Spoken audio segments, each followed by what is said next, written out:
This episode of Savvy and Sage podcast is sponsored by Color Street.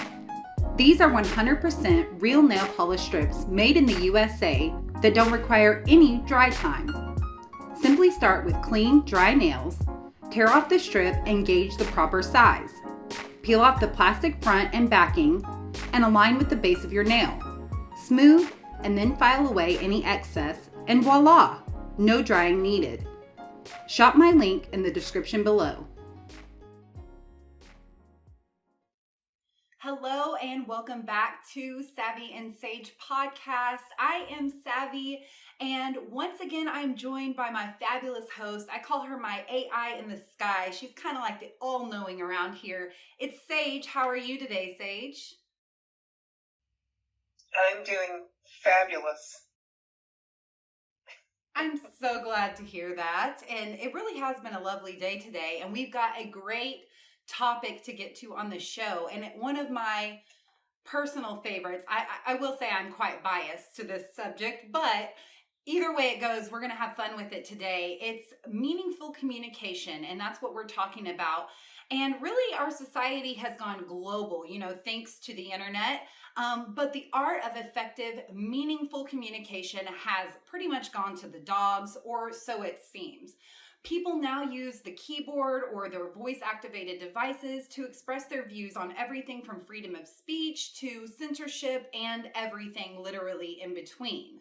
There's a definite disconnect from basic decency, such as impulsive verbal behavior from presidents, prime ministers, and other international leaders, to celebrities and newscasters. So, why is this?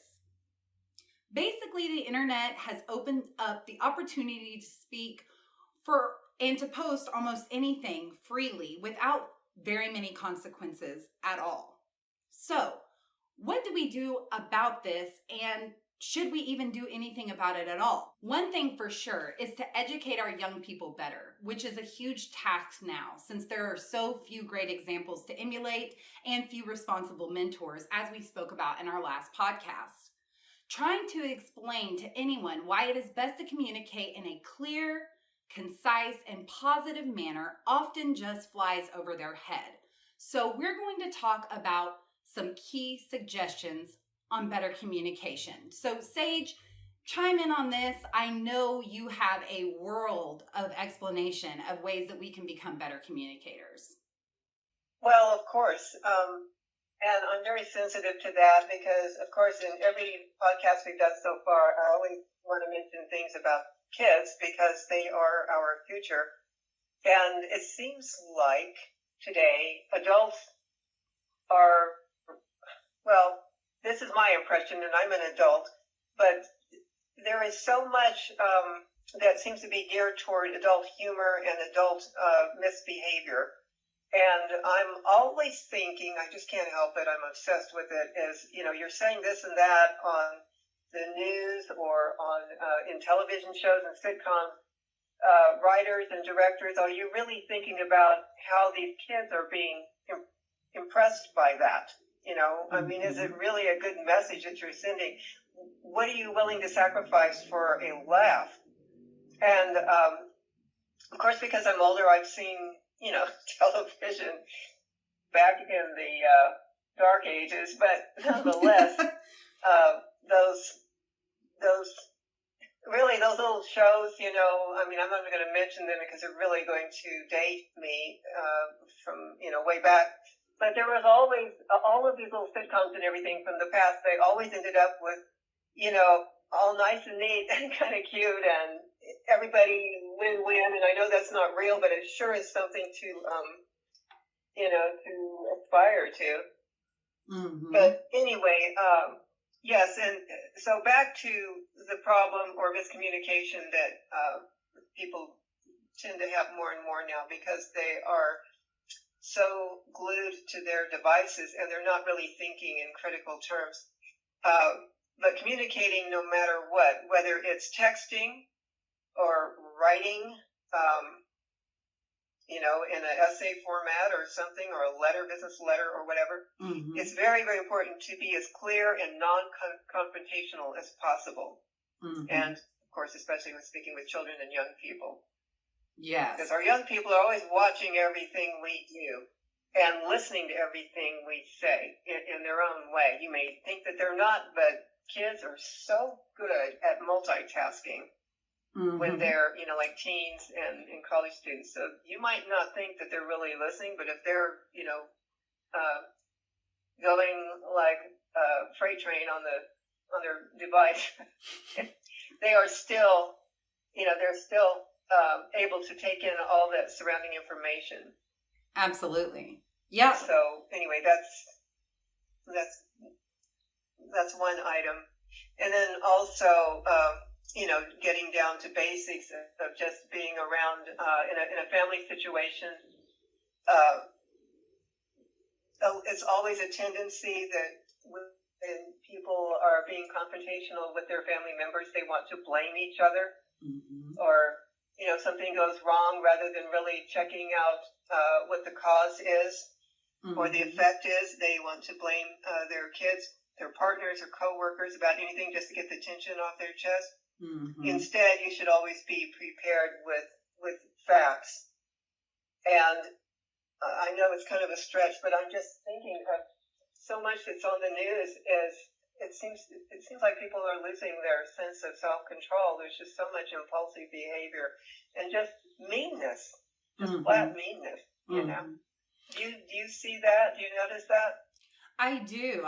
And, I think it has really, I don't think that maybe it hasn't gotten, or maybe it hasn't been happening more since the internet. Maybe we've just been noticing it more. Maybe the internet has caused for there to be more of that. But, like they call it a keyboard warrior. They call you a keyboard warrior if you're someone who will get behind, a keyboard and say a bunch of things that you wouldn't normally say if you didn't have the security of being behind the computer. So that's one of those things that's what comes to my mind when you think about the way technology has affected the way we communicate. But also too, along those same lines that you were giving some suggestions when dealing with family and communicating. Another one that we both talked about was being proactive and objective. And those are two kind of in the same pot, but they're really very important when it comes to getting your message across and being precise and clear, being objective and proactive in understanding the situation. It's important. I know a lot of times whenever conflict occurs, and even if it's not a major traumatic conflict, even if it's just an argument or a misunderstanding or a miscommunication, I know a lot of times people tend to want to shell themselves from that, or, step away or step back, or not be, I guess, as proactive as maybe we should be in certain situations. And especially when it comes to miscommunication, because a lot of the times if things can just be explained or they can be talked out, a lot of these problems will be a lot less serious. So I think that's important, and especially when you're speaking with family members as well, when you need to ask them for something, or, if you're trying to get something from them, where you want to go, if you need something, you want to keep that conversation in a productive, open, clear, a very communicative manner, to where you're being very precise and clear as to what it is you want, what it is you're asking for, and how you plan about going about getting it as well. Those are all just some examples of ways where, we don't want miscommunication to take a toll when we can have an effect in keeping it from happening. Does that make sense? Well, it does, and it makes me think of some comedy skits, even on like Saturday Night Live and other shows in the past, where there'll be a couple, and so I'm not going to stigmatize it by male or female, but I know where one of the partners will say, "Well, you know what I'm thinking," and the other partner will say, "Well, no, I don't," and they'll say, "But you told me that you were going to do this." "Well, I don't remember when." "Well, you're passive aggressive." It's kind of that little conversation that goes back and forth, right, when there really is no point to it. So here's the thing: if rather than assuming that somebody else remembers or can read your mind, just go ahead and clear the air and say exactly what it is that you need or want. Mm-hmm. The other thing is, I was reading some research. I don't have the footnotes on it, so I can't, pull it up right away. But the devices, and Lord knows I've got several of my own, and I know you do. I know everybody does right now. But it has really taken, and I've got 3 Alexas in the house, by the way, and it's the new age home slave. Don't you know? Don't you know that, Sage? That Alexa's the new in-home slave. Yeah. Yeah, well, I can ask, if I want dance music for exercise, she'll, say, oh, how about this? I'll put on Uptown Funk by Bruno Mars, or whatever is necessary. And so anyway, the thing is, though, we don't say, I find myself saying, Alexa, please play soft jazz or something. Well, she doesn't care if I say please or not, but I want to keep myself simple. Oh, actually, she just came on. Now she's going to start playing the music. That's funny. Oh, she really is. She's got it going on right now. That's the truth. Oh, that's great. I love it. That's so funny. Well, I mean, it's like Beetlejuice. You say the name so many times, then something will happen. Oh, I know. That's one of my favorite movies. But anyway, there was, in this article that I was reading, this woman was reading this, had read an article about, how to train your children growing up to be polite. And one of the reasons why it is so difficult now is, even with the Alexa, the kids don't say please, thank you, do you mind, would you please. They don't use any of those, they don't preface their requests like that anymore. They just say, ALEXA,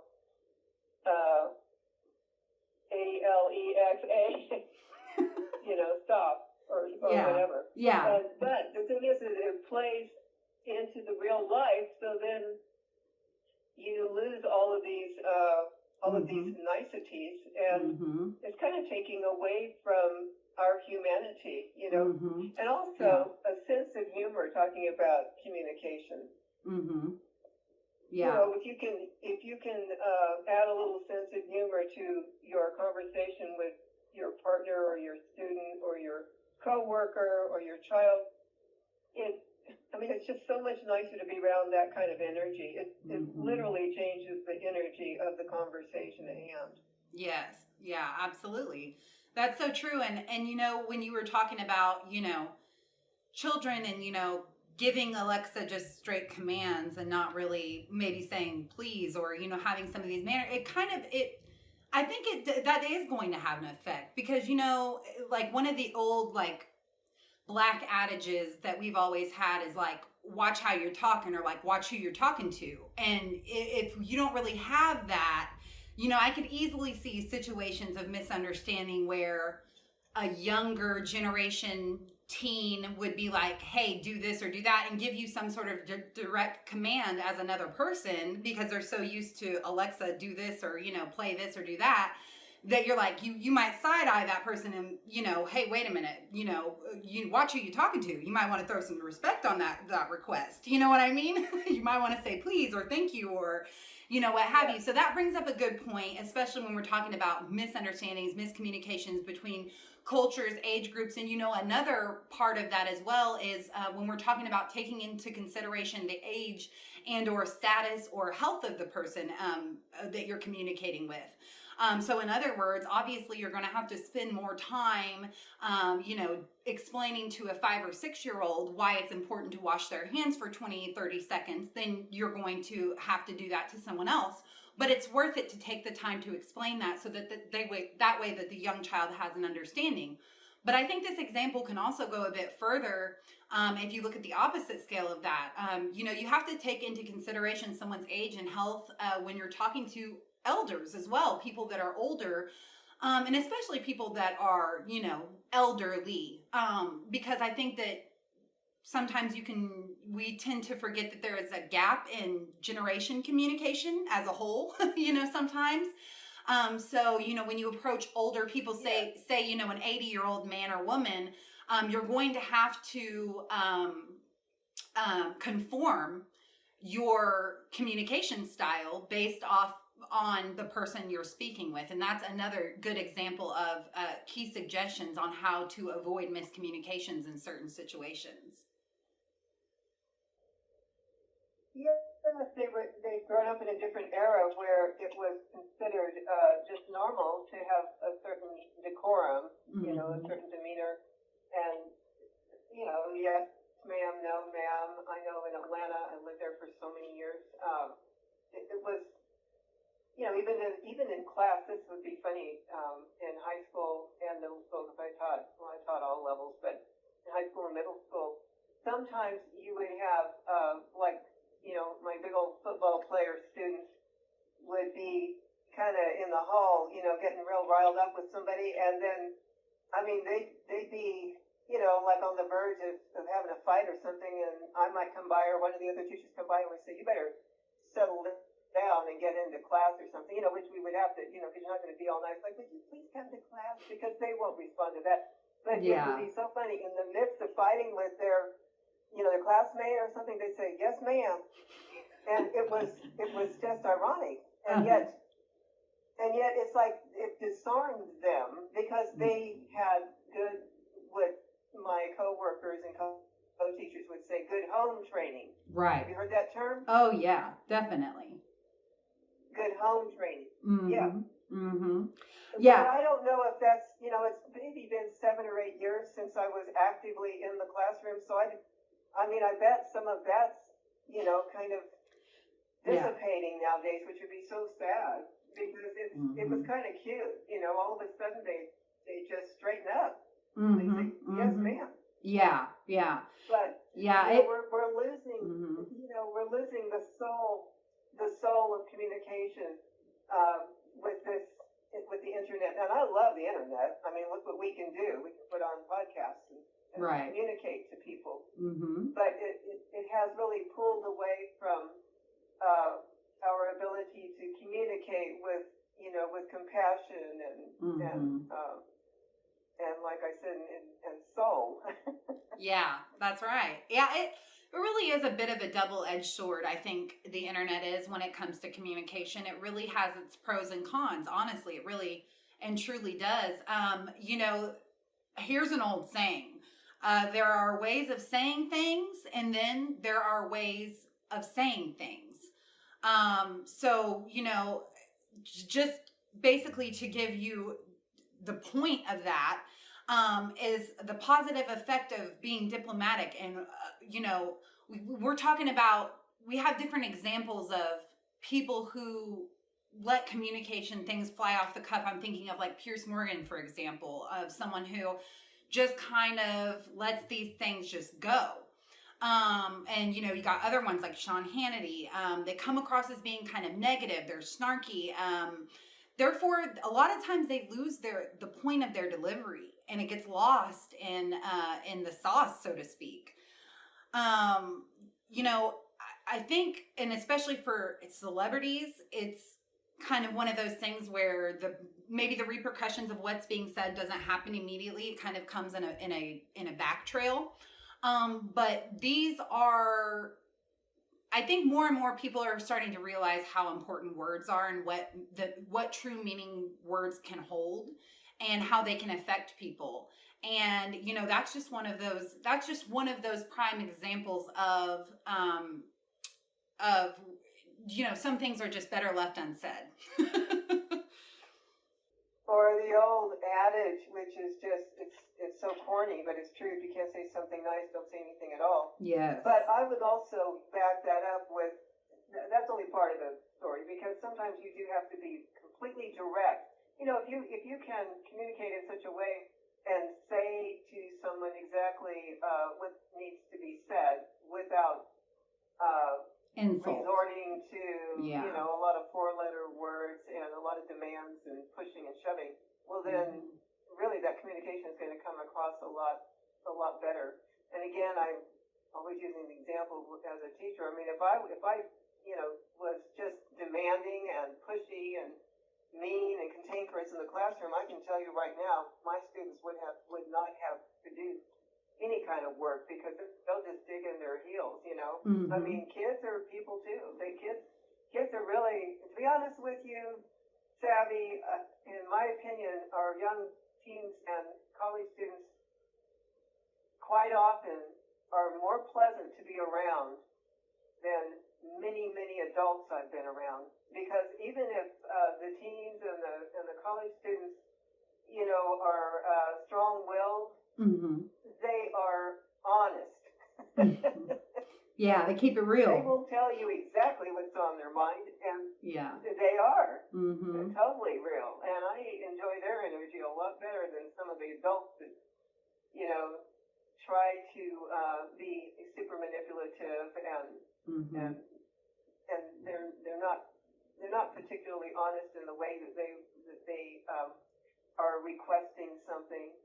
Mm-hmm. But anyway, back to the original concept of how our devices are changing our way of communicating. I'm hoping that people are going to see that, and there's so many. Well, for example, why not use television and the internet to try to get people back on track? Mm-hmm. And my God, it's, you know, again, going back to that as well as what we're talking about, giving those examples of, like Piers Morgan, you know, he stomps off stage like a 2-year-old because he gets all ticked off. You know, some of the things that he has said have been without reproach. I mean, he just mm-hmm. blurts things out for shock value, essentially, and so many others do. When it gives that shock value for the moment, but the long-lasting effects are hurtful to whoever he's directed those comments to. And to me, that is not entertainment, and it certainly isn't, you know, newscasting or reporting at all. Right. And it's detrimental. Right. Well, it just doesn't add value to anything. You know, when you are constantly critiquing or, you know, constantly a critic tearing someone down or talking about the negative aspects of a story or, you know, constantly giving your opinion about it and your opinion tends to lean that towards the negative, it really lays a stain on you, Piers Morgan himself as a personality, what have you, because it's negative. And, you know, it's 2021. Everyone is just, I feel like anyway, just kind of getting sick of the same. I mean, we're looking up. It's a brighter day. You know, we're ready for happier, nicer things in the world and smiles. And, you know, we're kind of, I think the shift is starting to take a turn towards positive energy, happiness, just all around, you know, peace and love, so to speak. It may not always seem like that, but I think generally the world does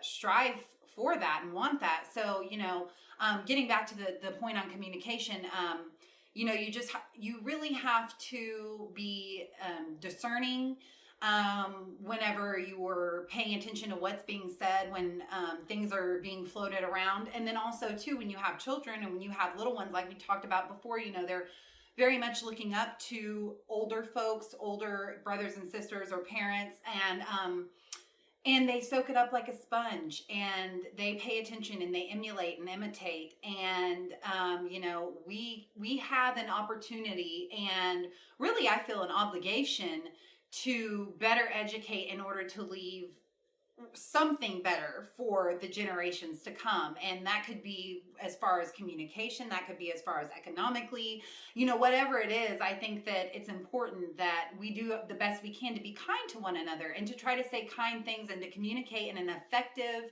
and kind manner, really, honestly. I mean, that's really the breakdown.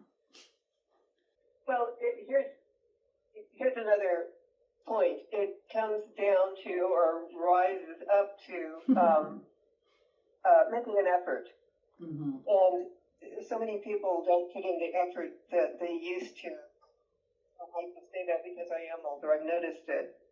It's like we're using the easy way out all the time. Well, with devices, it does make things a lot easier. to send a communication. And sometimes I'll resort to texting rather than making a call, even though a call would be more personal, but only because maybe I have so many people I have to communicate with.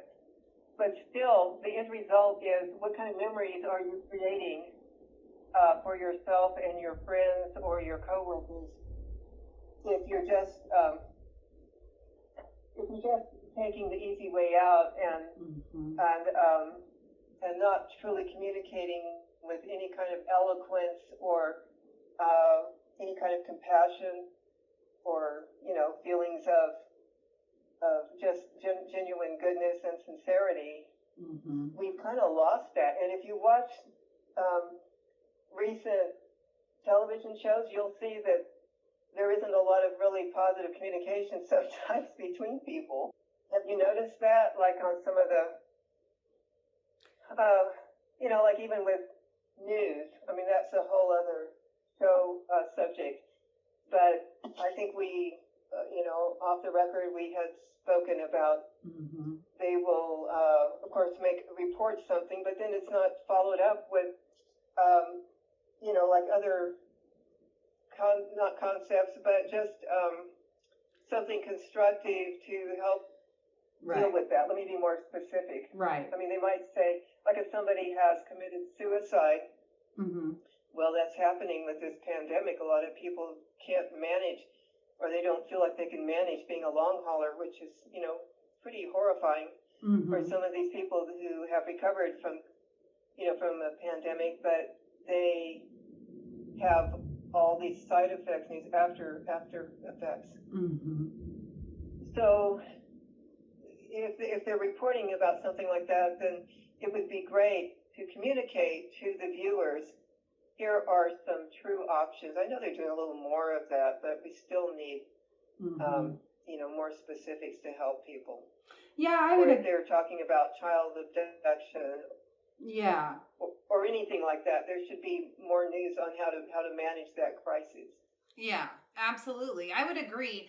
And honestly, I mean, I know that, the news is supposed to be non-biased or bipartisan or objective or whatever, but I would go so far as to say that I wouldn't mind hearing or seeing a little more human emotion from the news anchors. I mean, you don't have to necessarily tell me how you feel in an opinionated manner, but if a tragedy occurs and you're on the news, giving the news of what occurred that's tragic, I would expect your tone, your demeanor, your face, everything to match the story. And I would expect for you to have the human emotion of, being sad or feeling bad. And a lot of the times I think the news comes across as very cold natured when it comes to expressing emotion and communicating in general, from the news anchors. It just comes across as, so many amount of people died today. Next story. Okay, this many evictions are happening. Next story.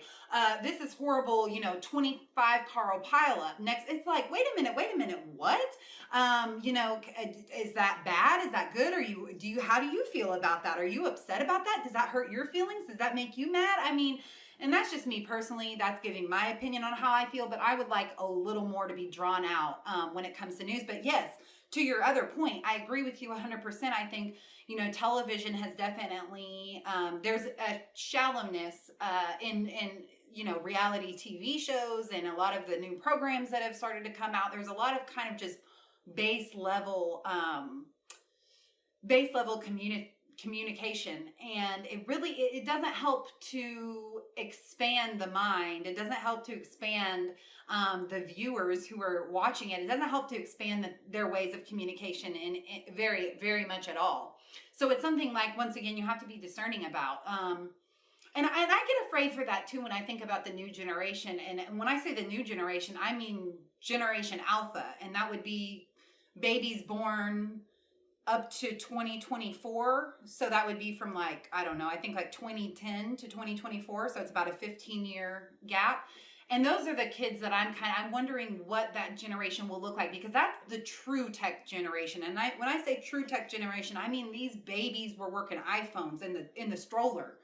I mean, they literally grew up with the highest level of technology that so far. So I'm just curious to see how that will have an effect on the ways that they go about communicating in the future and what that will look like, because I think it will definitely make it, I mean, it will change. I don't know that it will change negatively or positively, so to speak, but I think the way that the new generation of children are going to go about communicating, it's going to be different. It's going to be something a little bit different. And once again, us being from a different generation, there's going to be those miscommunication gaps that we're going to have to try to fill and try to be precise and try to be clear and try to get them to understand, and they can try to get us to understand. And it's just the whole, glorious communication as a whole. And that's why I love it so much. It's going to be harder for parents too, because the parents who have these kids have also had quite a history of resorting to their devices, even if they get lonely or bored. That's a good point. So they're kind of going to be promoting that for their kids. Yeah, but the lack of, again, back to the lack of people skills and ability to communicate, I'm seeing it now. I'm not trying to read so much into a lot of these shootings and killings, but the majority of the shooters and the mass murderers are men who already have had issues if they look back in their history with communicating. They might have felt isolated or rejected or snubbed, or they want to blame somebody else, but it seems as if they've internalized everything that has attributed to this detest for people. And I'm not trying to get morose or anything, but with schools already have so much on them. It's like I remember people who would talk to me, well, teachers should teach this, teachers should teach that, and they wouldn't know that I am a teacher or that I was a teacher. And I would say, well, what about you teaching your kids, taking time out? I know you got to work 2 jobs. I mean, I was working 2 jobs, but it really comes full circle to putting a lot of time and energy into your family life. It's tough. Nobody said this was going to be easy. It is tough, but the payoff is so much better. Yeah, absolutely. We were a real communicative family. I mean, especially my mom and my brothers. We talked all the time because we didn't have the devices either. But it really helped me. And plus, I've traveled. I've lived overseas. All that really, really helped me to be able to kind of deal with all kinds of people and work in all kinds of different settings. And I think that people need to slow down and take more time to really get to know somebody, turn off those devices, look into their eyes, hold their hand, or just talk to them, and go out because otherwise you're going to lose your humanness. Yeah. I think I'm sounding kind of negative and dire myself, but I don't mean to. I'm warning everybody. No, it makes perfect sense, and that's true. And I think for the last thing I'll say is I want to encourage more people to step out of the box. I mean, I know it's hard now because we're obviously in the middle of a pandemic and you're not really supposed to be, reaching out to people you don't know. But with that being said, when you get the chance to, and when the time arises, I would like to encourage people to don't let the way someone looks or the differences in your age or the differences in your culture deter you from communicating with other people. One of the biggest things is that we do open those doors of communication, whether that be reaching out to someone from a different community or whether that be someone that's, just a different culturally diverse than you or whatever that may be. I think a lot of times people stray away from those situations and they are scared and nervous, or they don't want to do it. And I would encourage people to reach out to other people when you can, or talk to other people, find out about that person from another country, or find out about that person who is a college student doing this or that or whatever it is, because that is the real communication, the real networking that makes the world continue to go around and be a better place. And I think a lot of times people will find that when they speak to people that they don't know, they will find a lot more that they have in common with that person than they would have ever thought. And, you know, one of the sayings that I live by and that I love about myself that I've been described as, and that is, I'm always described as having never met a stranger. People always say, "Oh, you've never met a stranger." And it's like, yeah, I haven't, because once I talk to you, you're no longer a stranger to me. You're either going to be my friend, my acquaintance. I'm going to know something about you, you know, one way or another. So that's the positive note I will end on. So I will just say, you know, get out there and don't be afraid to talk to someone who looks different than you or is from somewhere else than you. You might actually learn something, and it might be better for you and that person as well. Yeah, do something to make somebody's day a little brighter Right. if you can. And I know that's corny, but it's really true. I've done that. And you know what? It makes your day better. When you make someone else feel welcome within your circle, yeah, then it helps you too, and it can absolutely change your whole attitude instead of being seated in, you know, fear and suspicion and everything. And that wraps up the show for today. Thank you guys so much for tuning in. Make sure you subscribe, hit the like and bell button so you can be notified for all of our future videos.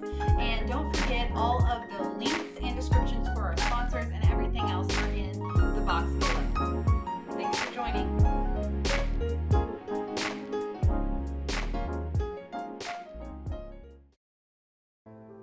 The Rise and Fall of the Attorney's Briefs. Novel by author Jules K. Benjamin. Narration and video by Savannah Combs. Prologue. Fame, money, power. Sheffield, Hamilton, and Manning were now the big boys in town.